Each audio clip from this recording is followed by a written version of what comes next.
The night my whole world shifted was not just any night. It was my mother-in-law's birthday dinner. You know the kind, a bunch of fake smiles, overpriced wine, and laughter that sounded more forced than real. I never liked these family gatherings, but I showed up like always. Maybe it was out of respect, or maybe it was just because that is what I had always done. Work kept me late, not that it was on purpose. When I finally got to the fancy restaurant Emily had picked, I knew right away something was not right. The table was packed, every single seat taken, except for one. Mine. I looked over and saw Emily standing beside her mother, laughing at some joke her cousin had made. When her eyes finally landed on me, she barely gave me a look before smirking and saying, loud enough for everyone to hear, guess we do not have enough chairs. Everyone around the table burst out laughing. Her uncle, that loud guy who always smelled like cheap cigars, slammed his hand on the table and wheezed so hard it made his face red. I stood there for a second, waiting for someone, anyone, to say, hey, let's grab you a chair. But nobody did. I let out a sharp breath and faked a chuckle, not because it was funny, but because I was not about to let them see me crack. I pulled out my phone, checked the time, and said, calm as can be, looks like I am not part of the family after all. And then I turned around and walked out. No drama, no shouting, just a clean, steady exit, the kind that makes folks uncomfortable without a single word. Half an hour later, my phone buzzed. A message from Emily. Where are you? I ignored it. Then another text. Seriously, come back. It was a joke. I stared at the screen, my jaw clenched so tight I thought my teeth might crack. A joke. Just like all the other times. Like when her sister would joke about how I did not measure up to their lifestyle. Like when her mother would joke that Emily had settled by marrying me. Like when Emily herself would joke about my job not being half as impressive as her brother's. 6 years of being the punchline, and 6 years of smiling through it because I loved her. But not tonight. I drove with no real destination, just a need to be anywhere else but there. My hands gripped the steering wheel so tight it hurt. The city lights blurred past as my mind replayed the whole dinner, the laughter, the way not one person even tried to offer me a seat, the smirk on Emily's face. I was not family to them. That much was clear. My phone buzzed again. Another message. Do not be dramatic. Come home. Dramatic. That word broke something inside me. I pulled into a dusty gas station lot and sat there under the tired glow of a streetlight. I thought back on things I had brushed off, how Emily started dressing up for girls' nights like she was headed to prom, how she would pull away from me when I reached for her, how she tucked her phone away so fast the other day when I walked into the kitchen. I had made excuses for all of it. I told myself not to be paranoid. Not anymore. I grabbed my laptop from the passenger seat, connected to the wireless, and logged into our phone account. Emily never bothered with the billing stuff. That was my territory. When the call and text logs loaded, my stomach twisted into a tight knot. Her latest texts were not to me. They were to a number I did not recognize. And not just tonight, every day, every night. I copied the number, pasted it into a reverse lookup site, and waited. A name popped up, Tyler Davis. I did not know a Tyler Davis, but Emily sure did. I scrolled deeper into the logs, late-night phone calls, dozens of messages, and then my gut hit the floor, a hotel address. 2 nights ago. The same night she said she had a work event. I stared at the screen, ice filling my veins. Every part of me wanted to slam the laptop shut, pretend I never saw it. But I could not. I had to know. I clicked the location. The time matched up perfectly. She had been at that hotel with him. While I was home, trusting her. I shut the laptop and sat there for a minute, hands shaking, heart racing. This was no longer suspicion. This was real. Emily was cheating on me. And she was not even hiding it well. I started the car and headed home, my mind swirling with everything I wanted to say.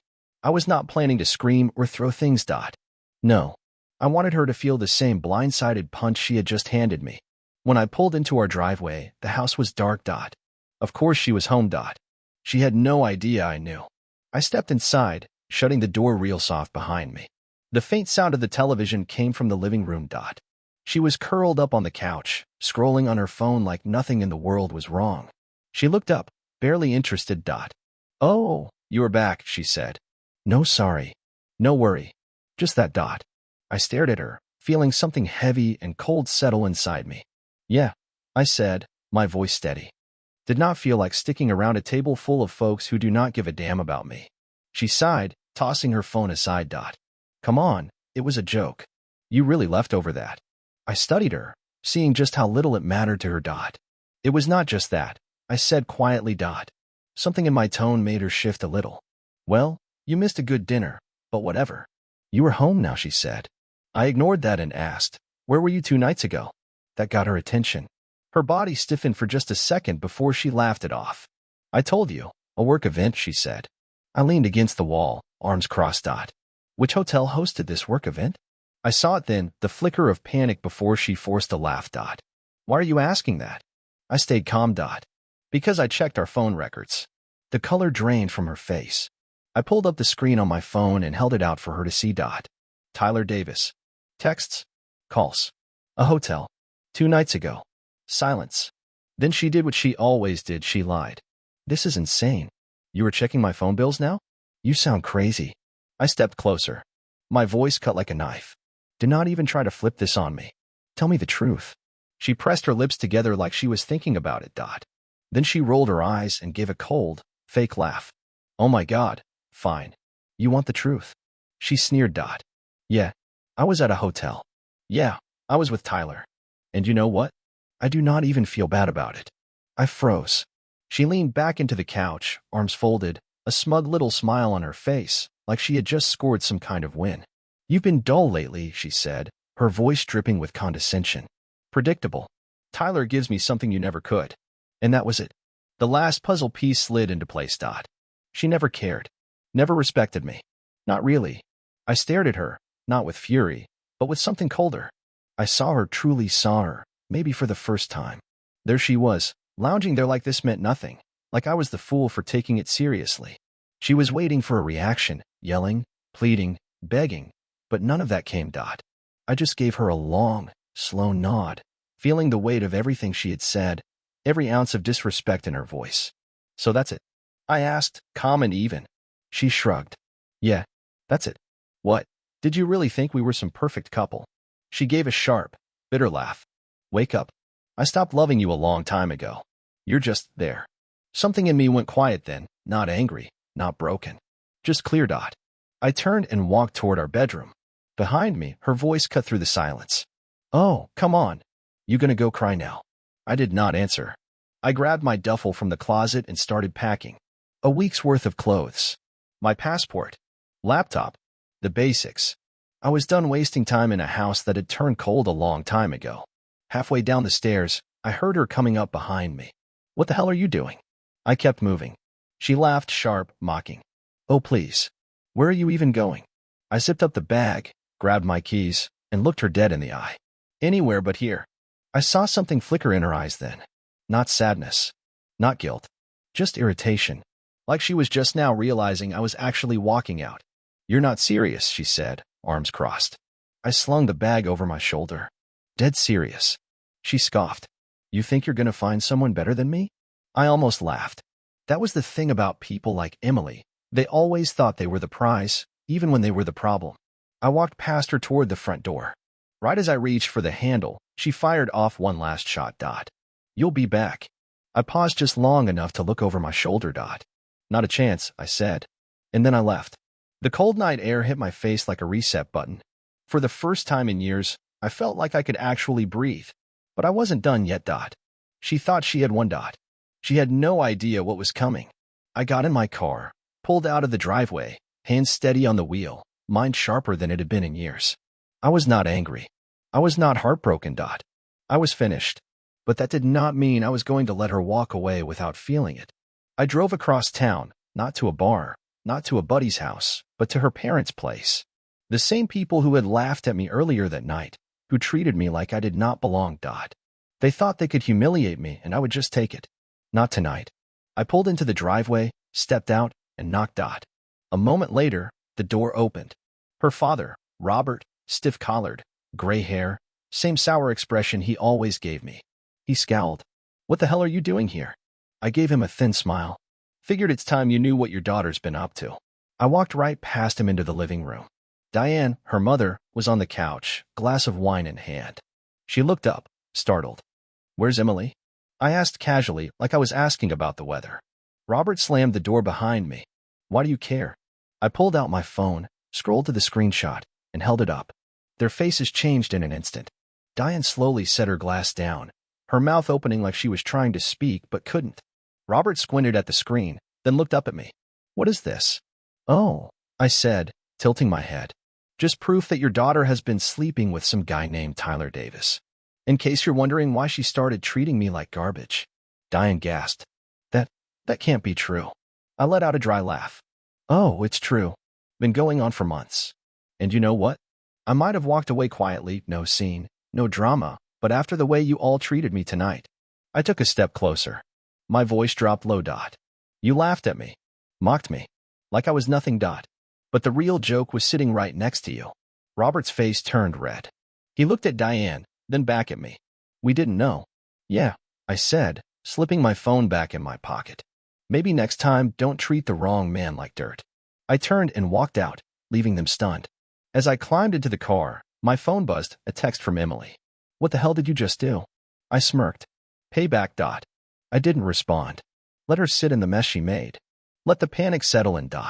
I could already picture her phone lighting up with calls from her parents, their perfect little image of her shattered. Good. But I still wasn't finished.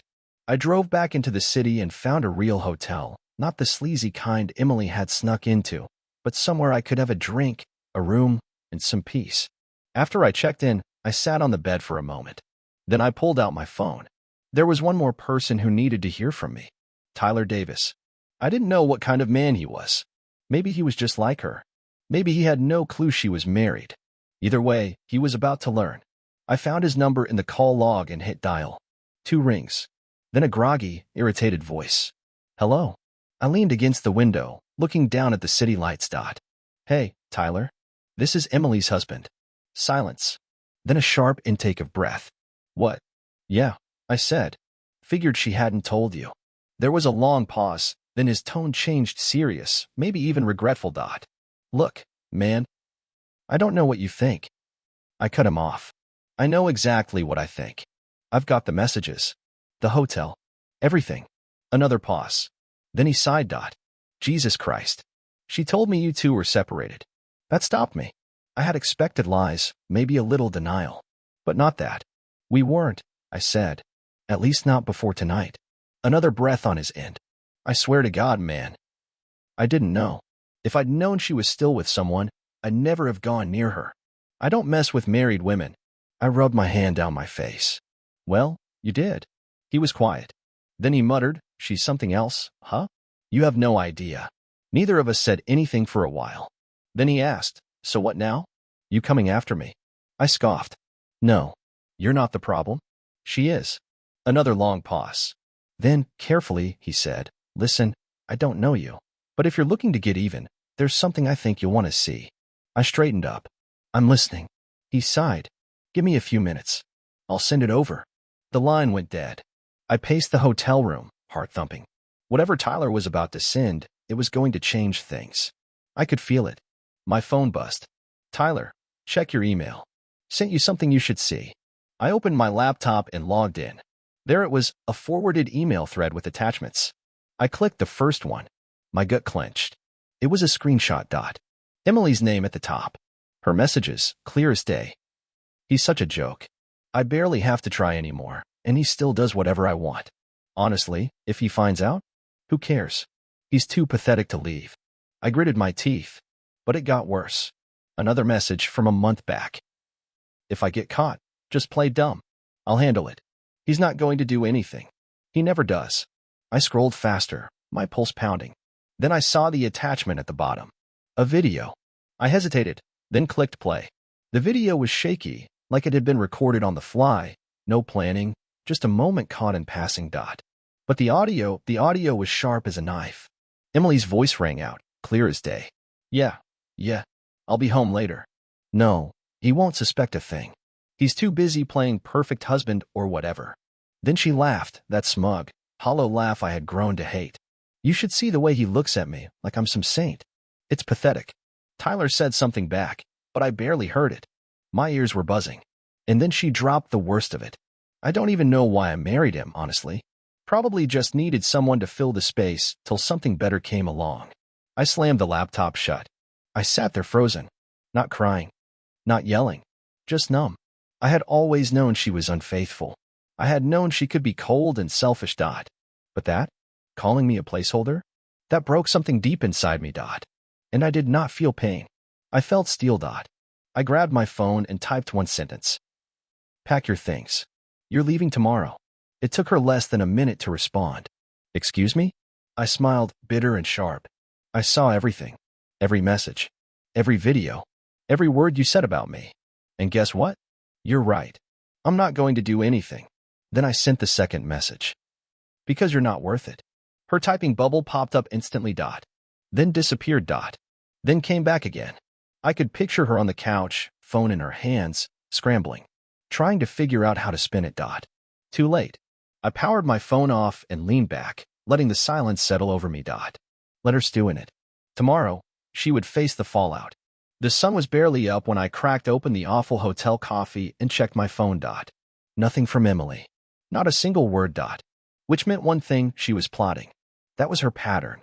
I packed up, checked out, and drove home. Her car was still in the driveway like everything was normal. But everything had changed. I walked inside and found her standing in the living room, arms crossed, eyes locked on me like we were about to throw down. So you think you can just kick me out? She snapped. I closed the door behind me. Calm. Cold. I don't think. I know. She scoffed, almost laughing. You're being ridiculous. You don't get to throw me out of my house. I smirked. Our house. And yeah, actually, I do. Because I already spoke to the lawyer. That stopped her. Just for a beat. Her eyes narrowed, calculating. You wouldn't. I pulled out my phone and showed her the email. Filed this morning. Her face twisted, some strange cocktail of rage, disbelief, and panic. You're pathetic. You know that. I shrugged. Maybe. But I'm not a liar. Or a cheater. Or a coward. She rolled her eyes, but her voice cracked just a bit. You really think you're going to come out of this looking like the hero? You're nothing without me. I laughed. A real laugh this time. Emily, the only thing I'm losing here is dead weight. Her cheeks flushed. She opened her mouth to fire back, but I was already walking to the closet. I pulled out a suitcase and tossed it on the floor. Start packing. You're out by the end of the day. She barked a bitter laugh. And where exactly do you think I'm going? I shrugged again. Ask Tyler. Maybe he's got a spare bedroom. That hit her. Not hard, but enough to show. She had not told him.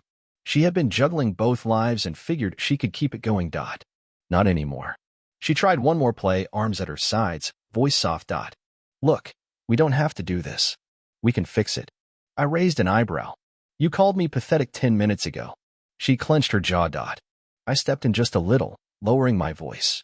And I meant what I said last night. You're not worth it. That cracked her. The act dropped. Her face twisted and she grabbed the suitcase, yanking it open like she was trying to rip it in half. She threw clothes in like she was mad at them. No folding, just stuffing. Drawers slammed. Closet doors banged. Every few minutes, she would shoot me a glare, waiting for me to break. I didn't. I stood in the doorway, arms crossed, calm as a stone. I wasn't going to make this easy. She wanted to treat me like a joke, like I was nothing. Well, now, she could see what it felt like to lose control. Eventually, she zipped the suitcase shut and turned to me, sneering. You'll regret this. I let out a breath, calm and slow. You know what's funny?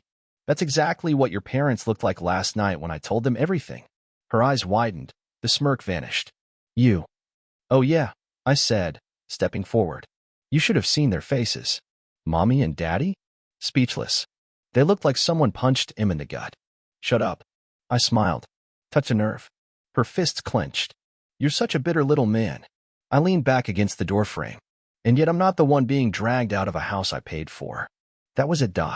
She had no comeback. She grabbed the handle of the suitcase, yanked the door open, and stepped outside. I followed, just to see it through. The sky was heavy, gray clouds above, wind cutting through the air.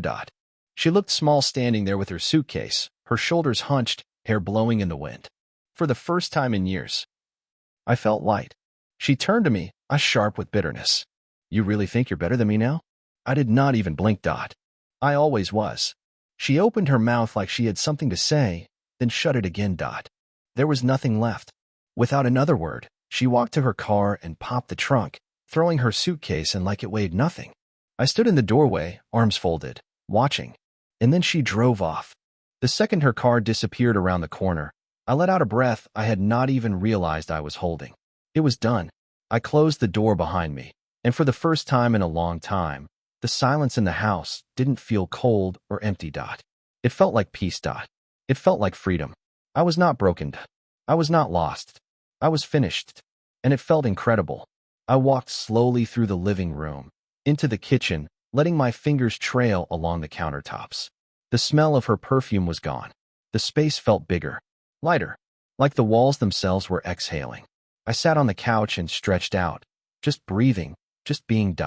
And for once, I did not feel like I had to prove anything. I did not feel like I had to earn someone's approval. I did not feel like a second-place version of myself. I had won. Not out of revenge. But by letting go. My phone buzzed. A message from Tyler. She just called me. Wanted to come stay. I told her to go to hell. I smirked. Guess she ran out of options. I texted back. His reply came fast. She played us both. Good luck, man. You're better off. He was right. I was way better off. I tossed the phone on the coffee table, stood up, and stretched. The heaviness in my chest, the anger, the embarrassment, the pain from the night before, it was gone. I was done spending time on someone who never earned it. Done doubting myself.